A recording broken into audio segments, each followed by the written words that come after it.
The big meeting room was full of noise. Aliens from all over the galaxy sat in their special chairs, talking and arguing like they always did. Some had 4 arms, others had scales that changed color when they got excited.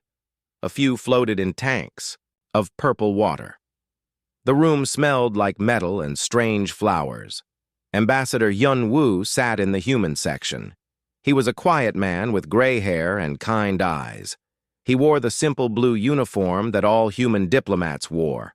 Next to him sat So Min, a young woman with short black hair. She was holding a small computer and taking notes. The meeting was about humans again. It was always about humans these days. The other aliens were getting worried. Humans were building too many ships. They were making too many colonies. They were growing too fast. Counselor Veltar stood up. He was tall and thin, with skin like silver metal. His voice was cold when he spoke. Today we vote on Resolution 847C. This will stop humans from making new colonies.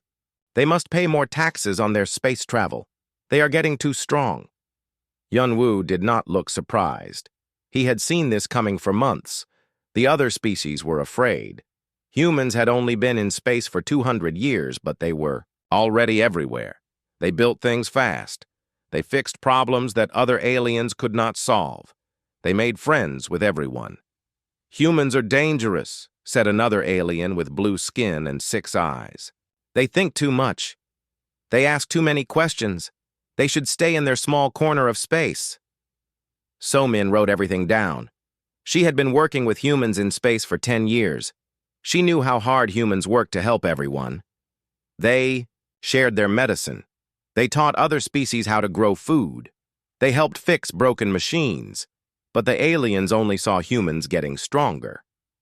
The vote began. One by one, each species said yes to the new rules. The Zephyrians said yes. The Altarians said yes. Even the Centaurians, who humans had saved from a plague, said yes. It was not a surprise, but it still hurt. When the vote was done, Veltar smiled. The resolution passes. Humans will follow these new rules starting tomorrow. Hyunwoo stood up slowly. He gathered his papers and put them in his bag. He looked around the room at all the aliens who had just voted against his people. He did not look angry. He did not look sad. He just looked tired. "Thank you for your time," Hyunwoo said. His voice was calm and polite. "It has been an honor to work with you all." He bowed deeply, the way humans did to show respect. Then he walked to the door. Somin followed him. They did not say anything else. They just left. Some aliens watched them go. Others were already talking about the next vote. No one thought much about the 2 humans walking out. Humans always accepted whatever the council decided. They were good at following rules, but something was different this time. Within hours, strange reports started coming in. On the trade station near Kepler 442, the human manager Kojin packed his things and left. He gave his keys to his alien assistant and wished everyone good luck. He did not explain why he was leaving. On the research base near Proxima Centauri, Dr. Yunji finished her work on new medicines. She sent all her research to the alien scientists. Then she got on a ship back to Earth. When they asked her why, she said her work was done. Captain Jun Ho was running cargo ships between 12 different planets. He had been doing this job for 8 years. All the alien traders liked him because he was fair and honest. But that day, he told everyone he was going home. He trained his replacement in 2 days and left. All over the galaxy, humans were leaving. They did not quit in anger. They did not break their contracts. They finished whatever work they were doing. They handed over their jobs to other people. They said polite goodbyes. Then they went home to Earth. The strange thing was that no one told them to leave. There were no orders from Earth. No human government said they had to come back. Each human just decided on their own that it was time to go. Engineer Haiwan had built the fastest space gates in the galaxy. She taught the aliens how to use them before she left. Diplomat Da-un had just made peace between 2 species that had been fighting for 50 years. She stayed long enough to sign the peace treaty, then she went home. Dr. Minho had been teaching alien doctors how to help patients from different species. His students begged him to stay. He was the best teacher they ever had. But he smiled and said it was time for them to learn on their own. By the end of the week, every human outside the Sol system was gone. The colonies were empty. The research stations had no human scientists. The trade routes had no human captains. Even the small repair shops that humans ran were closed. Earth itself went quiet. The planet that used to send hundreds of messages. Every day stopped talking. Ships that tried to visit Earth were told politely to go away. The humans had pulled back behind their own borders. Veltar read the reports in his office. He was not worried. Humans would come back when they got hungry.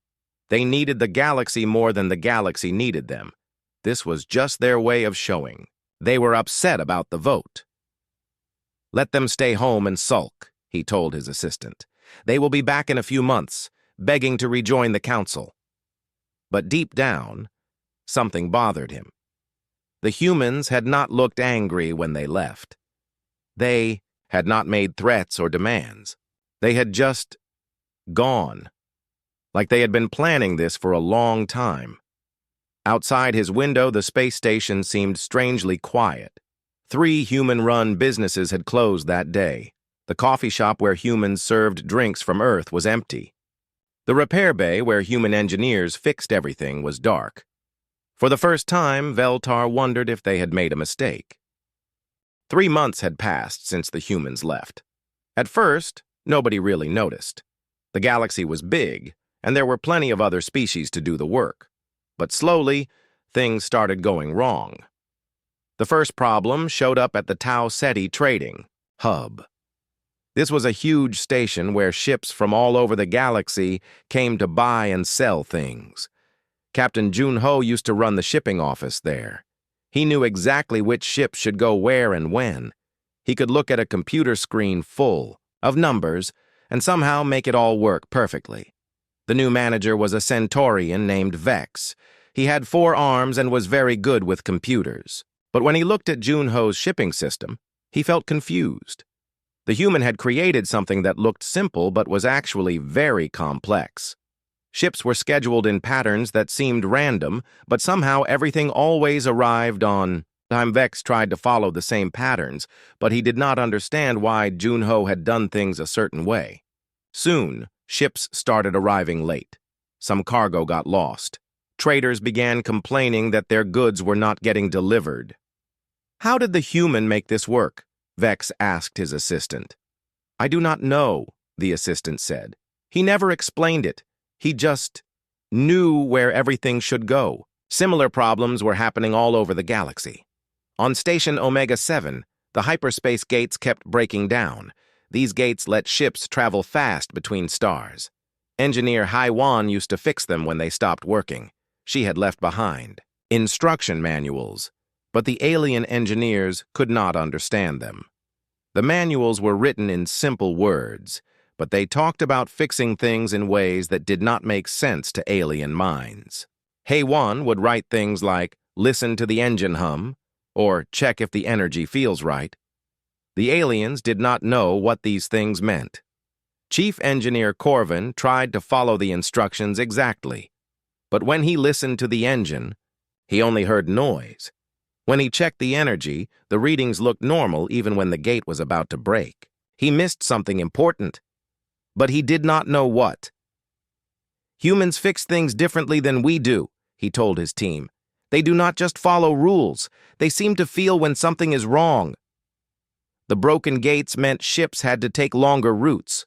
This made everything slower and more expensive. Traders were getting angry. Some planets were not getting the supplies they needed. Dr. Minho had been the head of medical training for the whole galaxy. He taught alien doctors how to treat patients from different species. This was very important because each species got sick in different ways. What helped one alien might hurt another. Minho had trained thousands of doctors, but his methods were hard to copy. He would look at a sick patient and somehow know what was wrong, even when the computers could not figure it out. He taught doctors to watch for small signs that most people would miss. Dr. Zarbeth had been one of his best students. She was trying to treat a Zephyrian patient who was very sick. She followed all the rules that Minho had taught her, but something was still wrong. The patient was not getting better. She remembered Minho saying, "Sometimes the answer is not in the book. Sometimes you have to trust what you see." But she did not know what she was supposed to see. The patient looked the same as always to her. In the end, the patient died. Dr. Zarbeth felt terrible. She knew that Minho would have saved him somehow, but she could not figure out how. All across the galaxy, medical emergencies were getting worse. Doctors who had learned from humans were trying their best, but they could not replicate the human way of thinking about problems. The economic reports were starting to worry the council. Trade was down by 15%. Medical costs were going up. The efficiency of space travel was dropping every week. Counselor Veltar sat in his office, reading these reports. His assistant, a nervous creature with tentacles, brought him more bad news every day. "The Rigel sector is asking for help with their computer systems," the assistant said. "The human programmer who used to maintain them is gone. No one else can understand how the programs work. Get someone to figure it out," Veltar said. "Humans are not magic. Whatever they built, we can understand." But that was not true. Humans had a way of thinking that was different from other species. They could see patterns where others saw chaos. They could make connections between ideas that seemed unrelated. They could solve problems by trying things that should not work, but somehow did. Engineer Taemin had designed the defense systems for the Zephyrian Empire. Before he left, he had warned them about potential problems. He said the computer programs could break down if too many things went wrong at the same time. The Zephyrians had not worried about this. Their computers were very advanced. But now, pirate attacks were increasing. The defense computers were getting confused, trying to track so many ships at once. Sometimes they would shut down completely, leaving planets defenseless. The Zephyrians tried to fix the programs, but they could not understand how Taemin had connected all the different systems together. Intelligence analyst Sujin used to coordinate the fight against pirates. She worked with military forces from dozens of different species. Each species had their own way of doing things, their own rules and traditions. Sujin somehow managed to get them all to work together. She would send information to the right people at the right time. She knew which generals would listen to warnings and which ones would ignore them. She understood the politics between different species and could avoid causing problems. Without Sujin, the anti-piracy efforts were falling apart. Military commanders from different species could not agree on anything. They did not trust each other's information. Some refused to help because they were insulted by how other species treated them. The pirates were taking advantage of this chaos. They attacked trade ships and raided colonies, knowing that no one could organize a proper response. On the planet Altair Prime, the crops were starting to die. Xenobotanist Ji Hu had spent years developing plants that could grow in alien soil. These plants fed millions of people across several star systems. The plants looked simple, but they needed special care. Ji Hu had left instructions, but they were hard to follow. He would write things like, "Water when the soil feels sad," or "Add fertilizer when the plants look lonely." The alien farmers did not understand what these instructions meant. They tried to follow the rules exactly, but the plants kept dying. Without these crops, many colonies would face starvation. The farmers sent desperate messages asking for help, but no one knew how to contact Ji Hu or any other human expert. The most serious problem happened when the Council tried to make contact with a new species. They had found intelligent aliens in the Spiral Arm who seemed friendly. This should have been exciting news. Diplomat Dayun used to handle first contact situations. She had a gift for understanding alien cultures quickly. She could find common ground between species that seemed completely different. In the past 10 years, she had prevented 3 wars just by knowing the right things to say. The new diplomat was experienced and well-trained. But within 2 weeks of making contact with the spiral arm aliens, everything went wrong. A misunderstanding led to insults. The aliens thought the Council was threatening them. They attacked a Council ship and declared war. What should have been a peaceful meeting turned into a military crisis. The Council had no idea how to fix the situation. They knew that Da-Un could have prevented this, but she was gone. Veltar sat in his empty office late at night, looking at reports of systems failing all over the galaxy. Pirates were getting bolder. Trade was slowing down. Medical systems were overwhelmed. New technologies were not being developed. For the first time, he began to understand what they had lost. Humans were not just workers who followed orders. They were problem solvers who could handle situations that no one else could manage. They had been holding the galaxy together in ways that no one had noticed. The humans had left without anger or threats. They had simply removed themselves from a system that no longer wanted them, and now that system was slowly falling apart. 6 months after the humans left, the galaxy was in serious trouble. What had started as small problems was now turning into a disaster. Systems that had worked perfectly for decades were breaking down everywhere. The Zephyrian Empire was facing its worst crisis in centuries. Their automated defense network, which protected dozens of planets, was failing catastrophically. Engineer Taemin had designed most of these systems before he left. He had warned them about cascade failures, but the Zephyrians had ignored his concerns.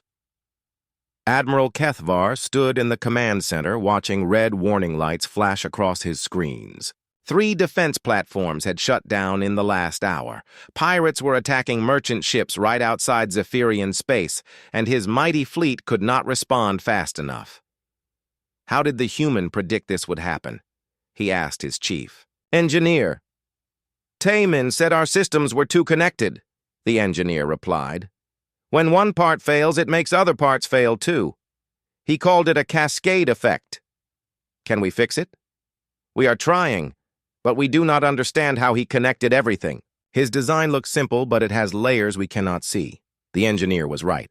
Taemin had built the defense network like a human brain, with backup systems that could think and adapt. Other species built their computers to follow exact rules. Human computers seemed to make decisions based on feelings and guesses, but somehow, these decisions were usually right. Without the defense network, Zephyrian planets were defenseless. Pirates attacked cargo ships carrying food and medicine. Some planets were running out of supplies. The mighty Zephyrian Empire was starting to look weak. The pirate problem was getting worse everywhere. Before the humans left, intelligence analyst Su Jin had coordinated anti-piracy efforts across 17 sectors. She had created a network of informants and allies that shared information across species boundaries. Su Jin understood how to talk to different species in ways that made them want to help. She knew that Altarians cared about honor, so she would frame requests as chances to prove their bravery. She knew that Centaurians loved efficiency, so she would show them how cooperation saved time and resources. Without Su Jin, the military forces could not work together. The Altarian fleet refused to share information with the Centaurians because of an old territorial dispute. The Rigel Defense Force would not enter Zephyrian space even to chase pirates. Each species protected only their own territory. Commander Velkorian of the Altarian Navy was frustrated. He knew where the pirate bases were, but he needed permission from 6 different governments to attack them. By the time he got approval, the pirates had moved to new hiding places. The human made this look easy, he complained to his officers. How did Su Jin get everyone to cooperate? She understood our cultures, his intelligence officer replied.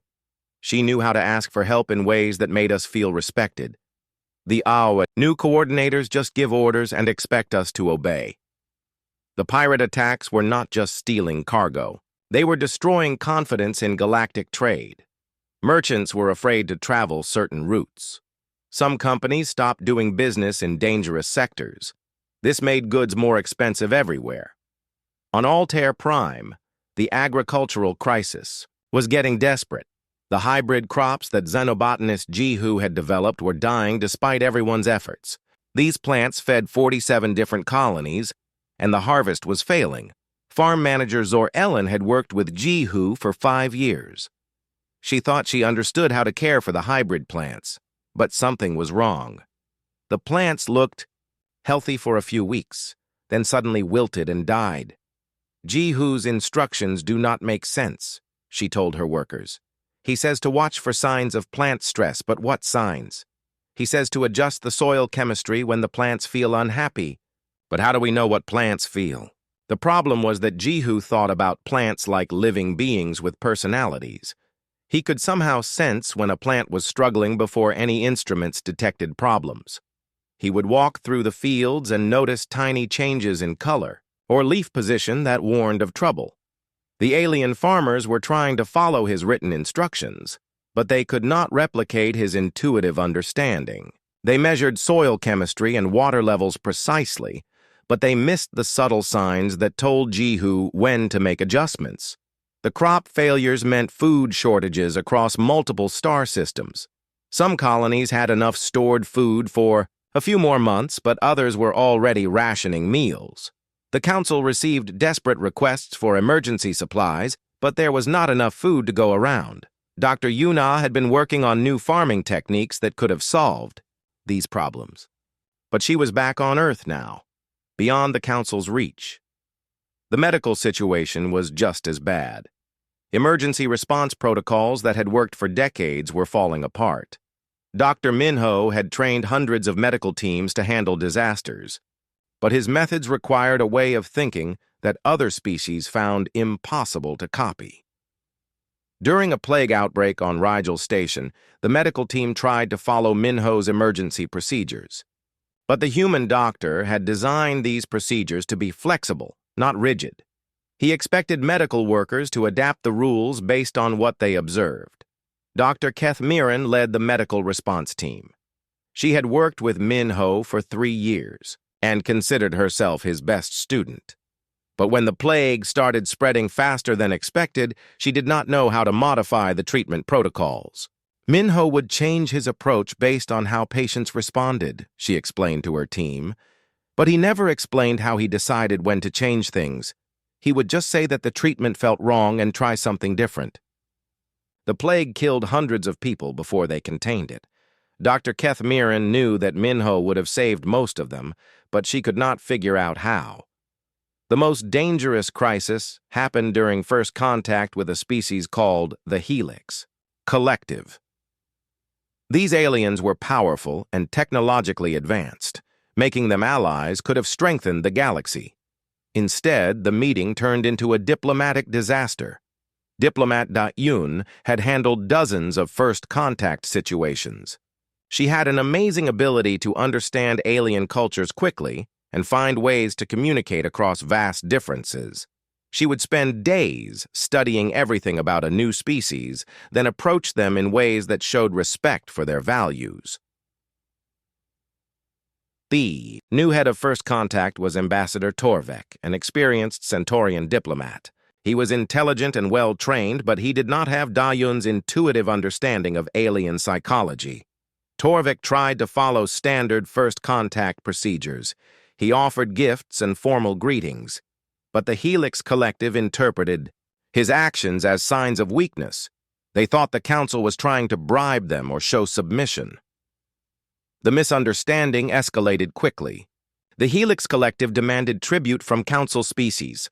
When Torvek refused, they declared the Council to be enemies. Within days, Helix ships were attacking Council outposts near their territory. Da Yun would have prevented this, Counselor, Veltar said during an emergency meeting. She would have known how to approach them correctly. How could she know? Asked Counselor Mortan. The Helix Collective was completely unknown to us. She had a gift, Veltar admitted reluctantly. She could understand aliens in ways that we cannot. We thought it was just training, but it was more than that. The war with the Helix Collective was going badly. Their technology was more advanced than anything the Council had. Worse, they seemed to understand Council tactics perfectly, while the Council could not predict Helix strategies at all. Strategic analyst Juan Sick had studied alien military thinking for 20 years before he left. His reports on potential threats had always been accurate. He had warned about the Helix Collective's aggressive nature, but the Council had ignored his advice. Now they were facing an enemy they did not understand, led by commanders who thought in ways alien to Council military. Doctrine. All these crises were happening at the same time. The galaxy's economy was collapsing. Food shortages were causing riots on some planets. Medical systems were overwhelmed. Pirates controlled large areas of space. And now a powerful enemy was attacking Council territory. The species that had voted to restrict human expansion were starting to panic. Some were quietly sending messages toward Earth, asking for help. But Earth remained silent. Human ships turned away anyone who approached the Sol system. Counselor Veltar sat in his office looking at casualty reports from the Helix War. His empire was falling apart, and he was beginning to understand why. Humans had not just been useful workers. They had been the glue that held galactic civilization together. Humans saw patterns that other species missed. They could solve problems that seemed impossible. They could understand alien minds in ways that helped everyone cooperate. They had skills that could not be taught or copied. The Council had treated humans like a resource to be managed, not realizing.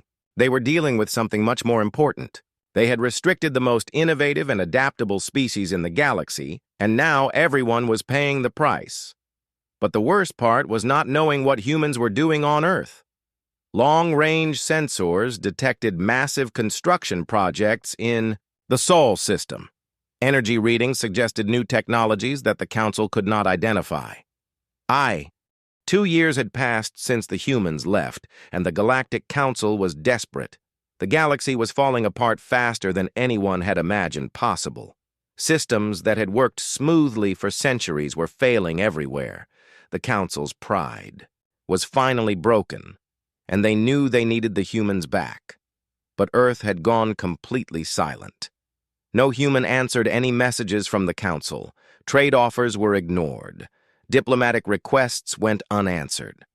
Even emergency pleas for help during the food crisis and the Helix War received no response. The Sol system had become like a fortress. Automated defense platforms politely but firmly turned away any ships that tried to approach Earth. The messages were always the same.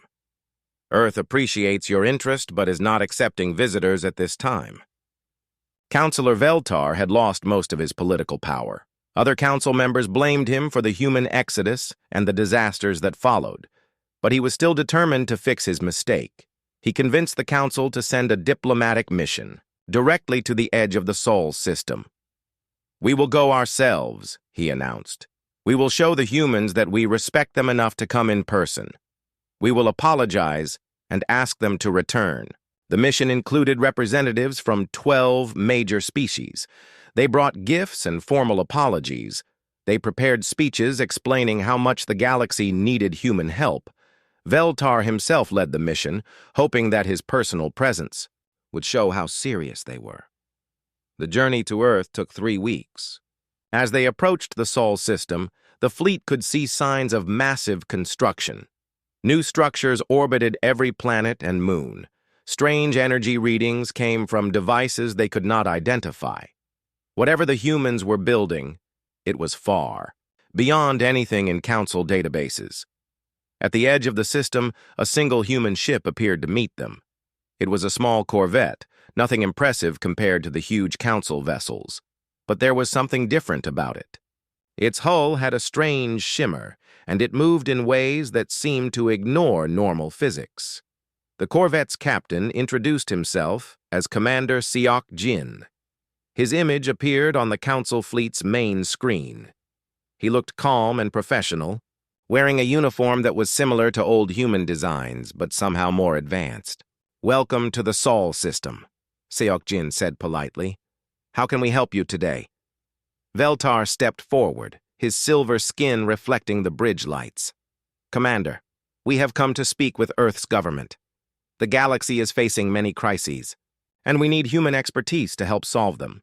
Seok-jin nodded thoughtfully. I understand your concerns. However, Earth's current policy is to focus on internal development. We are not seeking external political relationships at this time. But people are dying, pleaded Ambassador Morton, a blue-skinned Altarian. Our medical systems are failing without human knowledge. Our crops are dying without human farmers. Pirates are attacking our ships because we cannot coordinate our defenses. That is unfortunate, Seok-jin replied. Earth wishes you success in resolving these challenges. The response was maddeningly polite, but completely unhelpful. Veltar tried a different approach. We made mistakes in the past. We are willing to change the laws that restricted human expansion. We can offer humans full membership in the Council, with voting rights equal to any other species. Seok-jin smiled slightly. That is generous. But Earth is no longer interested in Council membership. We have found other paths that better serve our needs. What other paths? Veltar asked. I am not authorized to discuss Earth's current projects, Seok-jin said. Is there anything else I can help you with today? The Council delegation spent 3 days trying to negotiate. They offered trade deals, technology exchanges, and territorial concessions. Nothing worked. Seok-jin remained polite but firm. Earth was not interested in rejoining galactic civilization. On the 3rd day, Veltar made one final desperate attempt. Commander, please understand. The galaxy is dying without human help. We need your people's skills and knowledge. Name your price. We will give you anything you want. Seok-jin's expression became more serious. Counselor Veltar, with respect, you still do not understand the situation. Earth does not want anything from the Council. We have moved beyond the need for external assistance. What do you mean? Veltar asked. 2 years ago, humans were constrained by Council laws and regulations. We limited our growth to avoid threatening other species. We shared our innovations freely to help everyone advance together. We accepted restrictions on our expansion and technology development. Seok-jin paused, looking directly at Veltar. When the Council decided we were too dangerous to allow normal growth, we realized that cooperation within the existing system was no longer possible, so we chose a different path. The implications of his words sent chills through the Council delegation. They had thought humans left in anger or frustration, but it sounded like they had left because they had outgrown the need for galactic civilization entirely. After the diplomatic mission returned with nothing but polite rejections, the Council's intelligence services tried to learn more about what humans were doing. Long-range sensors and spy probes were sent toward the Sol system, but they could not get close enough to gather useful information. What they could detect was frightening. Energy readings from Earth suggested industrial capacity that dwarfed the rest of the galaxy combined. New ships appeared regularly, using technologies that seemed impossible. Some of these ships were enormous, larger than space stations. Others were so small they barely registered on sensors, but somehow traveled faster than anything the Council had ever seen. Intelligence reports suggested that humans were not just building new technologies, they were developing entirely new scientific principles. Admiral Young-soo, who had been studying dark matter manipulation before the Exodus, was apparently making breakthrough discoveries that revolutionized physics. Dr. Bo Ram, formerly the galaxy's leading expert on quantum computing, was rumored to have created computers that could process information faster than light. Engineer Wu Jin had theoretical designs for communication systems that worked instantly across any distance.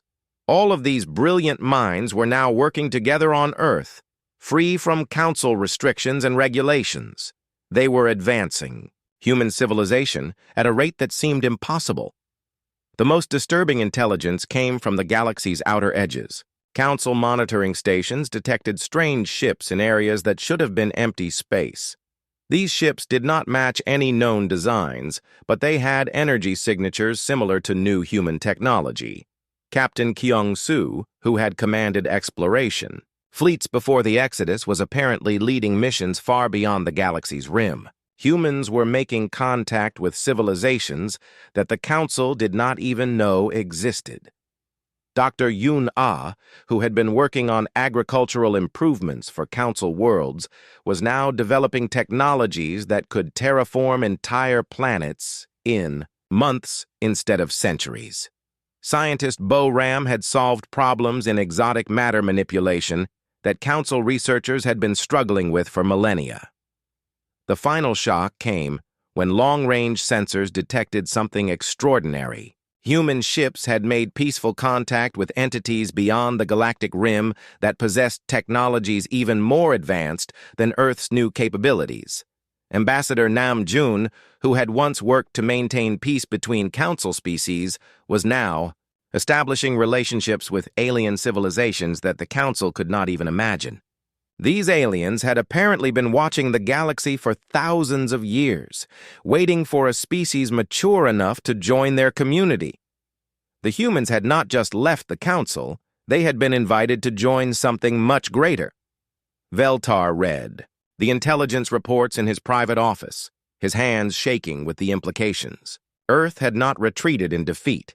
They had graduated to a higher level of civilization. The Council had not just lost useful allies, they had lost their chance to advance alongside the most innovative species in known space. The restrictions that were meant to control human growth had instead freed them from limitations they had accepted out of politeness. The humans had been holding themselves back to avoid threatening their neighbors. When the Council decided they were threatening, anyway, humans had simply stopped restraining themselves. Now the galaxy faced a terrible choice. They could continue declining while dealing with crises they could not solve, or they could somehow find a way to rebuild their civilization to a level where humans might consider them worth talking to again. But looking at the vast gulf between human advancement and Council stagnation, Veltar wondered if such a thing was even possible. The humans had become something far beyond what anyone had imagined, and they showed no interest in looking back. 3 years had passed since the humans left, and the truth was finally becoming clear to everyone in the galaxy. The Galactic Council had not just made a mistake, they had made the worst decision in galactic history. They had driven away the one species that could have lifted everyone to unimaginable heights. The galaxy was now split into 3 zones. The core worlds were barely holding together, struggling with constant crises. The outer rim had fallen to pirates and warlords. And beyond both of these lay something new, space, where human ships moved freely, carrying technologies that seemed like magic. Councillor Veltar stood in his empty office, looking at the latest intelligence reports. His government was collapsing around him. Half the Council species were in civil war or economic crisis. The other half were desperately trying to contact Earth, hoping to make separate peace deals with humanity. But Earth remained silent to all of them. The most shocking discovery had come from the Council's most advanced monitoring station. Long-range sensors had detected massive human ships appearing at the edges of known space. These vessels were unlike anything in Council databases. They were the size of small moons but moved faster than the best Council fighters. Captain Kyung-soo commanded exploration fleets that made Council science vessels look like toys. His ships used propulsion systems that bent space itself, allowing travel across vast distances in moments. Dr. Yuna had apparently solved the problems of faster-than-light communication, letting human ships coordinate across the entire galaxy, instantly. But the humans were not exploring the galaxy the Council knew. They were venturing into regions that no Council species had ever reached. They were making contact with civilizations that existed in dimensions beyond normal space-time. The intelligence reports spoke of humans working alongside entities made of pure energy, beings that existed in multiple realities at once, and machine intelligences that spanned entire star clusters. These were civilizations so advanced that they had been watching the Milky Way galaxy like scientists studying bacteria in a dish. And somehow, humans had convinced these godlike beings to accept them as equals. Dr. Boram, who had once taught basic quantum physics at council universities, was now working with concepts that redefined the nature of reality itself. Engineer Wu Jin had moved beyond building machines to creating entire pocket universes where different physical laws applied. The humans had not just advanced their technology, they had evolved into something that transcended the normal limitations of space and time. The final revelation came when the Council's deepest space monitors detected something impossible. Human ships were appearing in multiple galaxies simultaneously. Not copies or projections, but the same actual ships existing in different places at once. Ambassador Nam Jun was conducting diplomatic missions with alien empires that ruled multiple galaxies. These beings had been waiting for millions of years, for a species mature enough to join their community of truly advanced civilizations. Humanity had passed tests that the Council species could not even understand. Scientist In-Ho, who had once struggled to get funding for basic research projects, was now directing programs that created new forms of life and matter. His work involved manipulating the fundamental forces that held the universe together. The humans had become something that the Council could barely comprehend, let alone interact with as equals. Veltar received one final message from Earth, delivered through quantum transmission systems that the Council did not know existed. It came from Director In-Ho of something called Earth's New Horizons Project. The message was brief and polite. The galaxy is vast, and there is room for many approaches to civilization. Earth wishes the Council well in their endeavors, but attached to the message was something else. A complete scan of galactic space showing resources and opportunities that the Council had never detected. It was like receiving a map of hidden treasures that had been invisible to Council sensors. The scan revealed energy sources that could power entire civilizations, materials that could revolutionize technology, and habitable worlds in regions that Council science said were empty. It was a gift beyond measure, offered freely to species that had tried to restrict and control humanity. With the scan came simple instructions on how to access these resources using basic Council technology. No advanced human equipment was required. The knowledge was presented in ways that any Council species could understand and implement. It was a gesture of kindness from beings who had transcended the need for such resources themselves. Veltar realized with crushing finality what had really happened. The humans had not left in anger or defeat. They had not retreated to lick their wounds. They had simply outgrown the need for galactic civilization as the Council understood it. The restrictions placed on human expansion had been like trying to keep a star from shining. Humans had accepted these limits out of politeness, not because they needed Council permission to grow. When the Council decided that human cooperation was not enough and that humans needed to be controlled, humanity had simply chosen a different path. They had been invited to join civilizations that spanned multiple galaxies, beings that existed across dimensions, entities that created universes as experiments. The Galactic Council had been holding humanity back from opportunities that were literally beyond imagination. And the humans had known this all along. Looking back, Veltar could see the signs he had missed. Human scientists had always seemed to understand concepts slightly beyond what they should have been able to grasp. Human diplomats had ways of resolving conflicts that seemed almost magical. Human engineers built things that worked better than they should have according to known physics. The humans had been gently restraining themselves, sharing only technologies that would not overwhelm other species, revealing only knowledge that the galaxy was ready to handle. They had been protecting everyone else from advancement that might have been too rapid to manage safely. The Council had mistaken this restraint for limitation, this kindness for weakness. Now they faced a choice that would determine the future of galactic civilization. They could continue trying to maintain the old systems, dealing with crises they could not solve while the galaxy slowly declined, or they could use the gift that humanity had left them, the resource map and the knowledge to access it, to build something better. Some council species were already making that choice. The Altarians had begun using human-provided techniques to terraform dead worlds. The Centaurians were implementing new energy systems that made their old technology obsolete. The Rigel Federation was exploring star systems that had been invisible to their sensors. These species were not trying to contact humanity or recreate human achievements. They were using human gifts to find their own paths to advancement. They were growing and changing, becoming something new while remaining true to their own natures. But other species clung to the old ways, afraid of change, resentful of humanity's success. They blamed humans for the galaxy's problems while refusing to use the solutions that humanity had provided. They preferred familiar failures to unfamiliar possibilities. Veltar made his own choice.